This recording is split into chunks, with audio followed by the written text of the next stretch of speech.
கும்பராசி நண்பர்களுக்கு இப்போ நான் பார்க்கும் பொழுது சாதாரண ஒரு சாஃப்ட்வேர் இன்ஜினியர் வேலைக்கு சேர்ந்தான். இன்றைக்கி டேட்டுக்கு இவன் ஜாவா சுந்தரேசன் மாதிரி அவ்வளோ ஒரு வளர்ச்சின்னு சொல்லுவோம்ல, அந்த மாதிரி ஒரு அபாரமான வளர்ச்சியை காணக்கூடிய நிலைமைகளில் தான் இப்போது கும்பராசி நண்பர்கள் இருக்காங்க.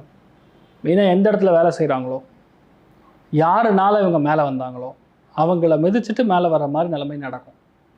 நான் சொல்கிறது கொஞ்சம் கஷ்டமாக இருந்தாலும் உண்மை இதுதான். ஏன்னா ராகு அந்த இடத்துல வரும் பொழுது யாருடைய பிடியில் இவர்கள் அடங்க மாட்டார்கள், எதற்குமே இவர்கள் சலிக்க மாட்டார்கள். லவ் மேரேஜ் ஆகும்.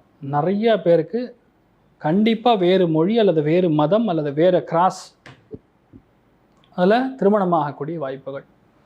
அது ரொம்ப முக்கியமாக அந்நிய மொழி பேசக்கூடிய நபர்கள் மூலியமாக இவங்களுக்கு பெரிய லிஃப்ட் இருக்குது. அது குரு பார்வையில் இருக்கிறனால ஜென்மாந்தரமான பந்தங்கள்னு சொல்லுவோம்.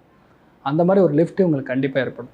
ரெண்டாவது, இந்த குருவுடைய பார்வை பலத்தினால மே 20ஆம் தேதிக்கு அப்புறம் இவங்க கண்டிப்பாக ஃபாரின் போவாங்க.